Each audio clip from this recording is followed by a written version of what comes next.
What's going on, everyone? Welcome back to the spot. We kick back and react to all kind of different things. All right, so what we got going on today? Man, I already explained it once on my music channel, but I guess I'll say it again here. This last week was horrible. I'm not going to get into too many details, but let's just say too much was going on. I couldn't focus on recording, so left a gap of no reaction. So I do apologize for that, but we are back on this, getting things going. So it's been a while since I did a theory reaction. I know I've done very few, but I'm about to be doing a whole lot more because I love the theory channels. Man, I miss Matt Pat a little bit, but I am really enjoying the new hosts that he has. These guys have been killing it. You know, I'm a regular fan, so I'm watching every episode when they drop. And I feel like now is a great time to get back to just reacting to them instead of just watching them. So today, and this is perfect.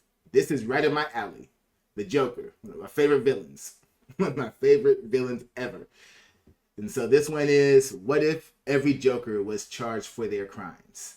I mean, any Joker is going away for life or getting the death penalty. That's pretty much how it goes. But let's see them break this down. All right, y'all, let's get into this. Let's go. Who is the worst Joker? Hunka hunka. Okay, yeah, we all know it was Jared Leto, but I mean, which one of the worst acting? Cold-blooded, but accurate. Jokers is the worst criminal? If we tally up the crimes they commit, which one of them is actually the clown prince of crime, and which one is just a big... Who do we have up on here? The crimes they commit, which one of them is the Jokers is the worst... Okay, we're gonna leave out the cartoon Jokers. Yeah, we probably should, because they have more time to commit more crimes, so they would definitely, because all of these are, you know, in movies. They only have so much that they can do in a movie. So I guess that's fair. Maybe I'll do a second one for the cartoon Jokers to see which one is the worst out of them.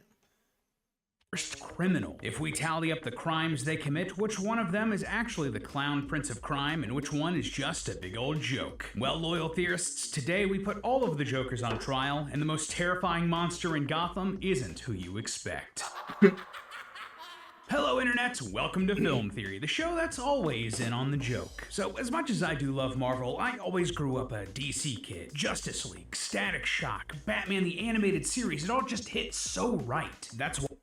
I agree. I do love Marvel. There's definitely a lot of stuff about Marvel that I enjoy, but I grew up a DC kid. DC and anime.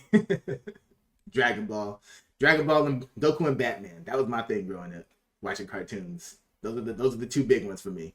Why I've been so heartbroken that their movie slate over the last decade has been so hit and so miss. One of the slam dunks they had, though, Joker, a solo movie about the origins of Batman's greatest foe, set in its own world unaffected by the DCEU. This movie was a shocking success that nobody saw coming, showing us a gritty, down-to-earth take on this character that felt more like a Nolan movie than whatever the hell this was. I'm just gonna hurt you. Really bad. And now, they're making a sequel. I never watched the movie, so whenever I see clips of lines that I've never heard before, I'm just like, oh, that was terrible.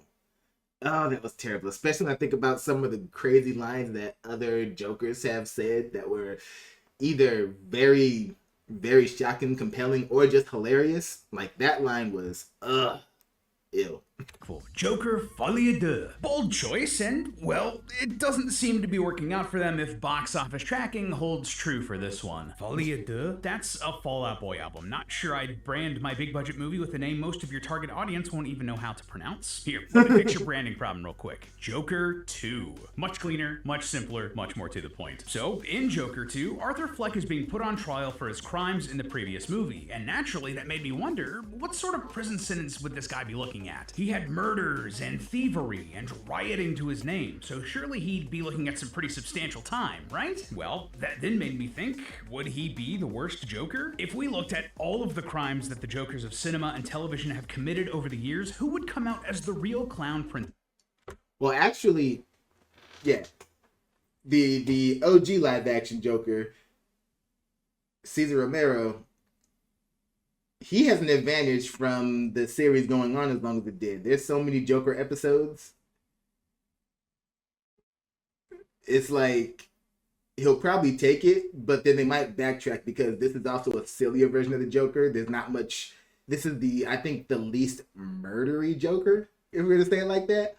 But as far as all the other crimes, as far as, robbery, destruction of property, terrorism, all of that, everything but actual murder is on the table for this one. So this is going to be interesting. So he's only going to be beat if the other Joker's stack of murder charges outweighs all of this Joker's terrorism, basically. Crimes that the Jokers of cinema and television have committed over the years, who would come out as the real clown prince of crime? And on the other side of the coin, who would end up just being the butt of the joke? That's what we're gonna find out today, loyal theorists. Break out your clown makeup. It's time to see who has the last laugh. So, a few things going into this to set some ground rules. First of all, we're only going to be talking about the live-action Jokers. There are a lot of them, as you can see by the runtime of this video. And if we included the animated Jokers, we'd be here for like a billion years. Secondly, let's do a follow-up. I'll say that now. We need to, even without seeing this episode, because I know it's going to be good. Love the theaters. I know this episode is going to be good. Give us the second one with the animated Jokers. That's what I want to see. talk about how we're going to be judging the worst criminal. See, each state in the US has different laws with different penalties depending on where you commit the crime. Unfortunately, Gotham is a fictional city, so we're going to have to make some decisions about what judicial system we use here. Where Gotham actually is has changed over the decades in different adaptations and reboots of the DCU, but for our purposes today, we're going to say that Gotham is a stand-in for New York City. We've done this in the past by comparing its skyscrapers to the New York City skyline, and due to the fact that Gotham is literally a nickname for the Big Apple. Because of that, on top of that, if you look at certain episodes of Batman in different series, there's been times where they show the oh man, where does it leave me? The Statue of Liberty. Why couldn't I say that? It like completely left my mind for a second. The Statue of Liberty. They've shown the Statue of Liberty off the coast of Gotham, so it really is just basically New York City. We'll be using the justice system from New York in our judgment for the various Jokers today, but you'll see that in the end it doesn't actually make that much of a difference. Thirdly, criminal offenses are broken into three main categories in the United States: violations, misdemeanors, and felonies. A violation is the least serious. Think like parking illegally or speeding. Stuff you get a ticket for, but nothing huge. Misdemeanors are more serious, but typically don't put people in harm's way. Think like trespassing or evading arrest. Finally, there are felonies, which are the most serious and usually involve violence or serious theft. Think like murder, assault, burglary, that sort of thing. Within all of these, they are also classified from Class A to Class E, A being the most serious and carrying the harshest punishments. We're going to be counting up every crime these Jokers commit and categorizing them the best we can into this system, punishing them to the fullest extent of the law, and then seeing which Joker carries the most prison time and largest fine to determine our rankings. Cool? Cool. So, the best place to start here is to talk about the most recent Joker. This Joker is played by Barry Keoghan in The Batman, but we don't actually know a ton about this guy and his crimes from the movie. However, thanks to behind-the-scenes info, we do know that he is at least a serial killer, which is why Batman was so interested in his help tracking down the Riddler. He's a serial killer. I want to respect him. A serial killer is defined by having 3 or more deaths to their name, and since we can't definitively say how many kills Barry Joker has under his belt, we're just gonna keep that at 3. So, okay, what's the criminal punishment for murder then? Well, it depends on the type of murder, because not all homicides are created equal in the eyes of the law. And the things you have to clarify for this job. In New York, murder is broken down into 3 categories: first degree, second degree, and third degree. First degree murder is a killing that is done alongside a serious felony like kidnapping or burglary. So if you break into someone's house with the intent to kill them, that's first degree murder. Second degree means the intentional killing of someone without any other crimes. So if you get into a fight with someone on the street and you kill them as a result, that's second degree murder. Finally, there's third degree, which is the unintentional killing of someone while doing another serious crime. So if someone is killed during a bank robbery, but you didn't mean to, that's third degree murder. Both first and second degree murder are considered Class A1 felonies in New York, making them the most serious type of crime and can carry life sentences, while third degree is a less serious offense. Considering that he's basically locked up for life, Barry Joker's 3+ killings are most likely first degree murders. Jokers, so put him on the board with at least 3 life sentences. Not a bad start, but what else do we got? Well, let's take a look at 2019's Joker, with the title character being played by Joaquin Phoenix. I do. And I'm tired of pretending it's not. Oh, and just to be clear, this script was written before Joker Folie à Deux came out, so we're only going to be taking the first movie into account. This was a very grounded and realistic look at the character's origins, and because of that, Joaquin Joker's list of crimes also isn't that extensive. Throughout the film, we see Joaquin Joker stalking his neighbor, breaking into her apartment, trespassing on the grounds of Wayne Manor, and stealing his mother's medical file. Mostly misdemeanors and relatively light felonies when you take everything else that's going to be in this video into account. Not exactly a criminal mastermind, but this would still be a lengthy rap sheet for an average Joe. Really, the biggest thing here that Joaquin Joker would need to look out for is violating HIPAA laws, but of course, this isn't where his list of crimes stops. Early on in the film, Joaquin Joker is assaulted by a trio of Wall Street goons, who he ends up shooting and killing during the fight. Now, you might argue that Joaquin Joker shouldn't face any punishment for this because it clearly started as self-defense. These guys picked this fight, so he had the right to fight back to defend himself. But here's the thing. In New York, self-defense laws are governed by something called proportional response. Basically, this means that you can only legally protect yourself with force that makes sense for the situation. So, if 3 guys are beating you up, you are more than within your rights to throw punches and kicks back. But Joaquin Joker doesn't stop there. Instead, he pulls out a gun and kills all 3. Even then, there is an argument that Joaquin Joker killed the first 2 in self-defense. He was on the ground getting kicked in the head, and that's basically a life or death situation. But there's no defense for the killing of this 3rd guy. He straight up chases him down and kills him in cold blood. It's similar to how it is here in California. You're allowed to defend yourself, but you can't go overboard. Like, if someone attacks you and you get into a fight with them, you knock them down and they are struggling to get back up, you can't take it further and start stomping them out. At that point, you start breaking the law at that point, because now they're down. Now you're assaulting them. So it's really like, you have to make sure that you stay within your boundaries, even though it is still self-defense on your part. And I can understand that. It's like, we don't want anyone killing anyone. So, once you've properly defended yourself, you need to be able to rein yourself in, basically. It's way out of proportion for this situation at this point, and would absolutely be a case of second-degree murder. And of course, we know that this is only the beginning of Joaquin Joker's murder spree. Taking the rest of the movie at face value, and assuming that none of it happens in Joker's head, he goes on to smother his mother, shoot Murray Franklin on live TV, and kill his psychiatrist at the end of the movie. All additional cases of second-degree murder. Finally, there's one last crime I think is a bit unique to this iteration of the Joker, inciting the riot at the end of the film. Joaquin Joker gives a big speech on public television that in turn starts a riot that consumes Gotham. Yeah, the whole city's on fire because of what you did. But surprisingly, this isn't as serious a crime as you might expect. Yeah, according to New York law, inciting a riot is just a Class A misdemeanor. So, by the end of things, Joaquin Joker ends up with 127 years in prison and roughly $105,250 in fines.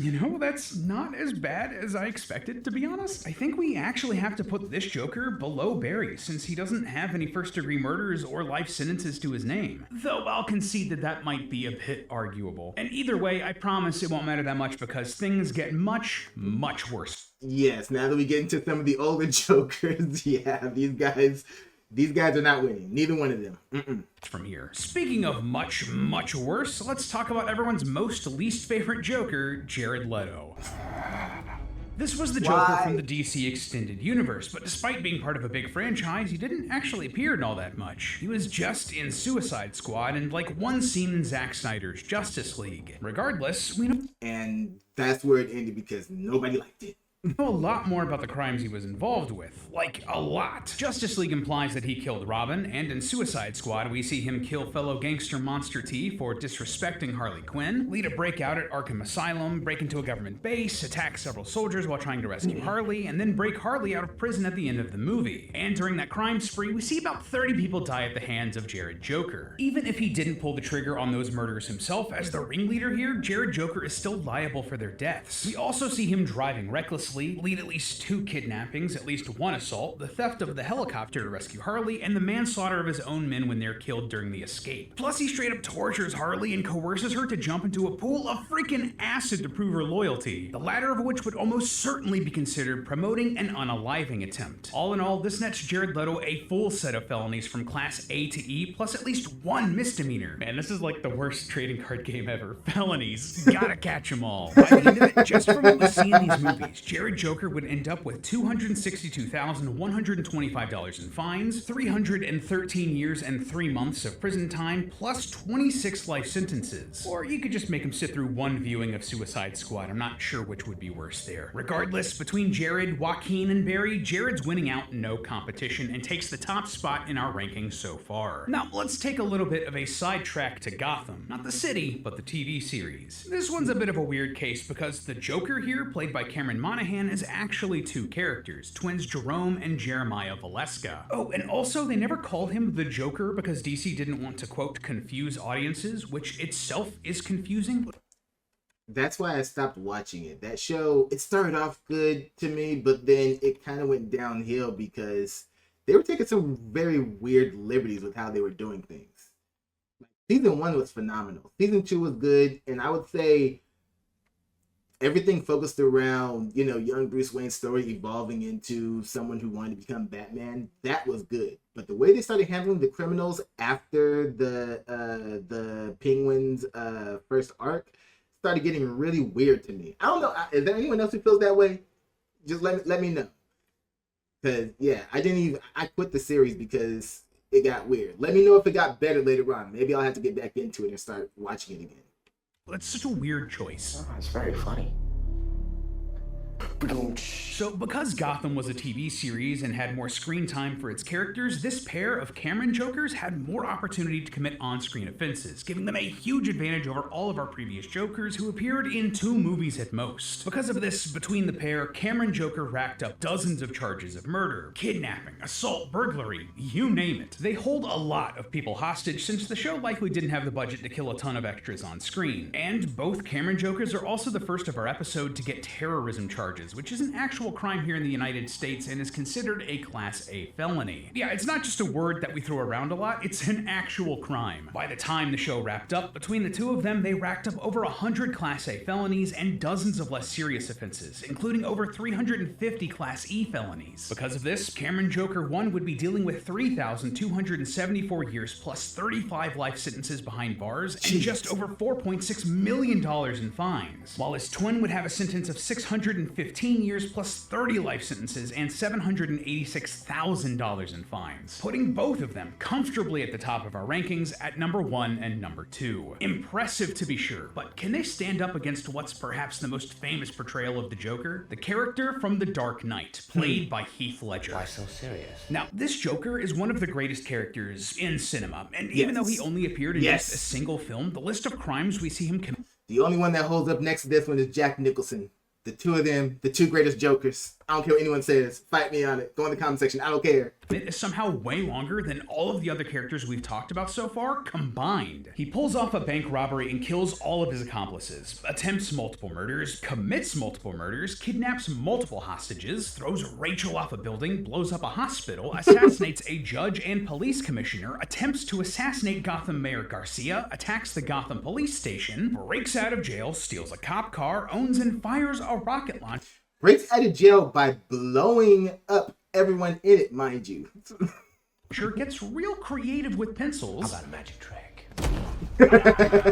It's gone. Honestly, I could be here all day listing out the exact crimes, but none of us want that. So instead, here's just a big list of everything I saw on screen and how serious they were. But the thing that really sets Heath Joker apart, and what I wanted to focus on here, when he basically takes 2 entire ferries hostage. Towards the end of the movie, the Joker and his henchmen plant explosives on 2 ferries, one full of civilians and the other full of prisoners. He tells them that they each have the detonator for the other boat, and if one of them doesn't blow up the other ferry, Heath Joker will blow up both. Not only would this be another act of terrorism, but Heath here would be liable for the wrongful imprisonment and attempted murder of every single person on these boats, Class E and B felonies respectively. Now, we don't know exactly how many people are on each vessel, but looking at New York City ferries, most typically hold between 150 and 350 passengers. However, there are some larger boats that can hold around 500, reserved for specific circumstances. Considering the attempted evacuation here, we're gonna say that each of these is one of the larger ferries and that they're packed with another 50 occupants because of the emergency. And this is backed up by one of the vote tallies we hear on one of the ferries. Tally is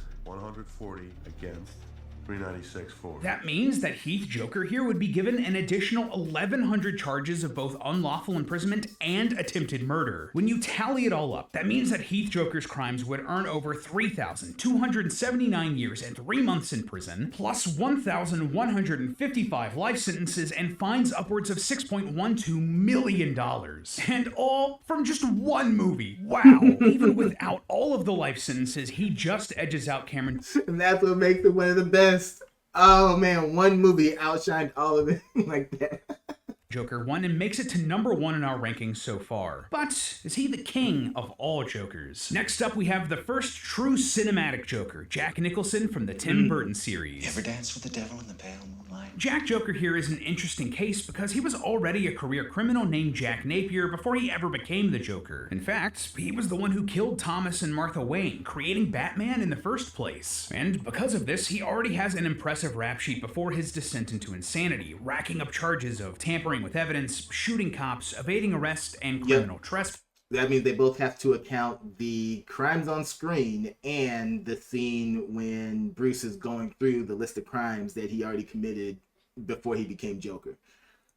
Passing. But things are really taken up a notch when he falls into acid and becomes the Joker, developing a plan to expose everyone in Gotham to the chemical gas Smilex. This would kill them and leave a creepy rictus grin on their dead body. This would obviously count as murder, but just the plot itself is clearly terrorism. Throughout the film, multiple people are killed with Smilex, the most being at the Flugenheim Museum. Though we only see about 11 people die on screen, there would absolutely have been more present at the gallery, and we can make a good estimate using a real-world analog. The Flugenheim is certainly based off of the Frank Lloyd Wright-designed New York Museum, also known as the Guggenheim. Using the attendance figures for that museum, we can roughly estimate that there are 339 people in the museum when Jack Joker poisons everyone in the building, and that is brutal, and this isn't even the only group of people that he tries to kill in this way. Later on in the film, Jack Joker travels through the streets of Gotham in a parade float with balloons filled with Smilex gas, intending to poison everyone on the streets that he's luring in. Though it's difficult to get an exact count of the number of people here from the wide shots, from what I could see, there's roughly another 500 people in these scenes, meaning that Jack Joker would have another 500 attempted murder charges. More than attempted murder, because if you watch like the scene when the reporter is like trying to fight people off with his bat and getting into his car,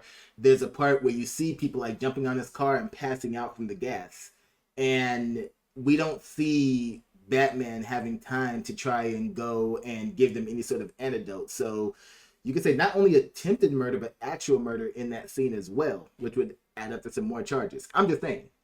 Thankfully, Batman thwarts the plan and saves the lives of these people before more than about another... Doesn't save everyone. A few people did go. 2 or 3 can die. By the end of the movie, Jack Joker has built up an insane rap sheet, including 925 Class A1 felonies, which would result in 13,219 years plus 408 life sentences behind bars and 900... Jack Nicholson taking the goal. Well, we still got to see Cesar Romero, even though he was the less vicious one, because, you know, that was a time when they wasn't allowing the Joker to be as murdery. He has plenty of other crimes to stack up on, so let's see where that goes. $151,000 in fines. Honestly, there's an argument here that Jack Joker is the worst so far, but I think all of those life sentences gives Heath Joker just the slightest bit of an edge. Still, an impressive showing from Jack here, but no cigar. He lands in second place. I disagree on that one, but hey, to each his own. And now, you might think that this is where our list of Jokers comes to an end, but there is one more. The OG live-action Joker, Cesar Romero, from the 60s Batman TV series. Joker's good. What a kick turn. Yeah, as you can tell, like everything else in this show, this iteration of the Joker was a bit more comical, but despite the slapstick, he still puts up a respectable rap sheet. Across the series, he assaults and attempts to murder Batman and Robin multiple times and kidnaps people on a regular basis. It's all played for laughs and low-stakes fun, but if he were an actual criminal, I think you'll see that his list of crimes is long. Like, long. Overall, he lands at 3,023 years in prison, 1 life sentence plus $2.6 million in fines, putting him at a respectable 4th place in our ranking. I feel like they should have went down the list because there was all kinds of different things that he did. I think the biggest one was when he contaminated the water supply of Gotham and turned it into this goo. That's a level of terrorism that is cartoonish, yes, but beyond belief horrific if possible, you know? And so the fact they did that to the entire water supply, it's like, I feel like that, I don't know. Maybe he included it. I'm pretty sure he included it in it. They do their good research, but I feel like he should have brought it up in the video. Not bad for a version of the character that, like, everybody forgets about, and hilarious that he ends up higher. I never forgot about him. Before we got Jack Nicholson, I was watching Cesar Romero, so I never forgot about him. In our rankings than Jared Leto, Joaquin Phoenix, and Barry Keoghan. That's so funny. And even after, remember, that was just one movie. Even after the movie, I would still watch like the old Batman. Like I said, I'm a huge Batman fan. To me. And now we have our definitive answer. If all of the Jokers were charged and given prison sentences and fines accordingly, the true clown prince of crime, the one that takes home the crown, is Heath Ledger's Joker from The Dark Knight. Can't be mad at it though. I feel like because of the number of years, Jack Nicholson should have had it. The number of life sentences. I'm like, he had to balance it somehow. So either way, I'm happy with the results because they're both the 2 greatest iterations to me. I can't even choose one over the other because they are both so good. But the craziest thing about this list, as I was rewatching all of these movies, I did notice one criminal that was worse than the Joker. Yes, Batman himself. Especially Jack Nicholson's Joker. That Batman was brutal. So let's see where this goes. Then all of these Jokers may be combined. And where is he? Yeah, it's Batman. See, in his attempts to bring justice, Batman breaks the law every single time he goes out onto the streets, and it's not limited to any one incarnation of the character. Battinson causes a huge wreck on the freeway to catch the Penguin, which would almost certainly get him multiple counts of hit and run, manslaughter, and property damage. Batfleck gives no hex anymore and regularly just straight up kills bad guys in his car and in hand-to-hand combat. Bat Keaton murders the Joker and at least one of his henchmen and endangers the public with his more than just one. You're just looking at one scene. You kill more than just one. The way some of the stuff he was doing to them, they weren't surviving that. Escapades and all of the Bat. And let's not get started on the Batman Returns, the way he was doing the Penguin thugs. Man, brutal. Bats constantly commit assaults, burglary, trespassing, evidence tampering, evading arrest. And Batman knows he's in the wrong here. We're criminals, Alfred. We've always been criminals. Yeah, they're criminals, all right. Except Adam West. He did actually get permission. Batman and Robin are fully deputized agents of the law. But the Bat that takes the cake here, Christian Bale from the Dark Knight trilogy. Even without taking into account all of his extrajudicial assaults, burglaries, trespassing, evidence tampering, fraud, and frickin' international espionage, there's one scene in the Dark Knight that truly sets him apart. To track down Heath Ledger's Joker, Bale Man turns every phone in Gotham City into a listening device. Something so unethical that his ride or die pal Morgan Freeman threatens to resign over it. Beautiful, unethical, dangerous. This is wrong. I'll help you this one time, but consider this my resignation. See, this breaks federal wiretapping laws and would be considered a Class E felony with a $5,000 fine and 4 years of prison time for every offense. So, for every single phone that they've listened in on in Gotham, Lucius Fox claims that there are 30 million people in Gotham. Lying on 30 million people isn't part of my job description. So, that would earn Bailman 120 million years in prison and a fine of $150 billion. Yeah, billion with a B. At least by the numbers in the eyes of the law, that would make Batman the worst criminal in Gotham. God, maybe he wasn't the hero we deserved after all. But hey, that's just a theory. A film theory. And cut. Up next on Film The Theory. DC universe is broken. Superman is lost, Black Adam stayed in the red, Cyborg has been silenced, Wonder Woman has vanished into thin air, and the Flash has gotten into so much trouble that DC wishes he'd just run his way into an entirely new timeline. But there's still hope for the future, my friends, and the key to solving all of it? Cartoons. All right. Well, can't wait for that next one to come up. But that was a great one. That was a fun ride. Let me hear your guys' thoughts. How much do you guys agree with or disagree with? Which Joker was the worst to you? Which version of Batman is the worst to you? Since that was brought into question. And which versions were your favorite? Which ones did you guys like the most? I want to hear that all in the comments. So anyway, I'll catch you guys on the next one. Be sure to like, subscribe. Let's get these numbers up on this channel. I want to get it to monetization as quickly as possible. So in any case, I'll catch you guys on the next one. So till then, I'm out of here.